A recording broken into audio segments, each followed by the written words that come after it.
আমার ভালো মন্দ কাজের জন্য তো আমরা সবসময় আপনার কাছে জবাব দিতে হবে, তাহলে আমার ঘরে আসবেন কেন? আপনি তো ইউর মনিটরিং আওয়ার অ্যাক্টিভিটিস, আপনি তো মনিটর করতেছেন, আমরা তো অস্বীকার করি না। মন্ত্রণালয় আমাদেরকে সব কিছু তাদের কাছে চাইতে হয়, কিন্তু উনি কেন হুট করে আমার ঘরে আসবে, হুট করে কেন আমার চেয়ার দখল করবে? আমি কথাবার্তা বুঝতে পারছি, লক্ষ্যতর বাংলাদেশে কোথাও এরকম কিন্তু অন্যায় অফিসার দেখবেন না।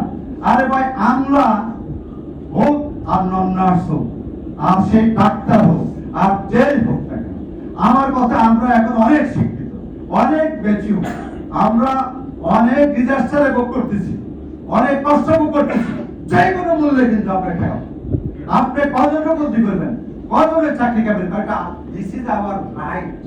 আমরা অন্য কিছু চাচ্ছি না, সরকারের কাছে অর্থ চাচ্ছি না, চেয়ার দিতে কিন্তু অর্থ লাগবে না, পদোন্নতি দিলে অর্থ লাগবে না, কেন লাগবে না?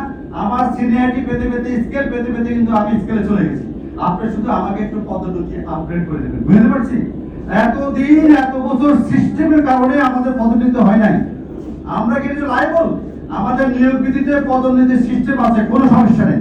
যদি নিয়মিত আমরা যদি পদোন্নতি দিত, তাহলে আমরা প্রত্যেকে কিন্তু ডাইরেক্টর থাকতাম কম কম, তাই প্রত্যেক, কিন্তু তারা তো দেয় না। তারা মনে করে নার্সের আবার কিসের প্রমোশন, নার্সের আবার কিসের ডাইরেক্টর, নার্সের আবার কিসের ডিজি। আরে ভাই, সারা বিশ্বে দেখেন, সারা বিশ্বে নার্সের অ্যাক্টিভিটি নিয়ে থাকে, এরকম অফিসার কিন্তু হয় না। আমাদের এই ডিজিরা যখন বিদেশে যায়, আমাদের টাকা ট্যুর দিতে যায়, বিদেশিরা প্রশ্ন করে আপনাকে, বা আমি ডিজি, বা আমি ওই অমুক সচিব, আর কথা বলে না। আরে উনি গেল কেন? আসবে তো নার্স, কে যাবে? নার্স যাবো ওখানে। তো আপনাদের কাছে আমি অনুরোধ করবো যে আমাদের প্রতিটি জায়গায়, প্রতিটি চেয়ারে আমাদের জনবল দিতে হবে, নাম্বার 1। 2 নম্বর, এটা রিজনটা কি? যাতে করে সেবার মান বৃদ্ধি পায়, যাতে সেবা প্রশাসন ত্বরান্বিত হয়, যাতে করে আমাদের ছেলে মেয়েদের ভোগান্তি কমে। 3টা কথা, ভোগান্তি কমে, আর কিছু না। এখন আমাদের দক্ষতার অভাব নাই, উনি কোনো অভাব নাই, কিন্তু ওনাদের ক্রাইটেরিয়া আপনি লেখেন কি নার্স। আরে ভাই, আপনি কি নার্স? এখানে তো লেখাই আছে নার্সিং হতে ডিপ্লোমা পাস করতে হবে, বিএসসি নার্সিং পাস করতে হবে, মাস্টার্স ইন নার্সিং পাস করতে হবে, তারপরে পদগুলো টিকে কিন্তু আপনি উঠে যাবেন।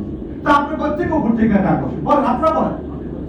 সব কাজ আমরা করি, ওনারা শুধু মাথা করে একটা সিরিজ, সব কাজে কিন্তু আমরা করি, যারা আশেপাশে আমরা থাকি।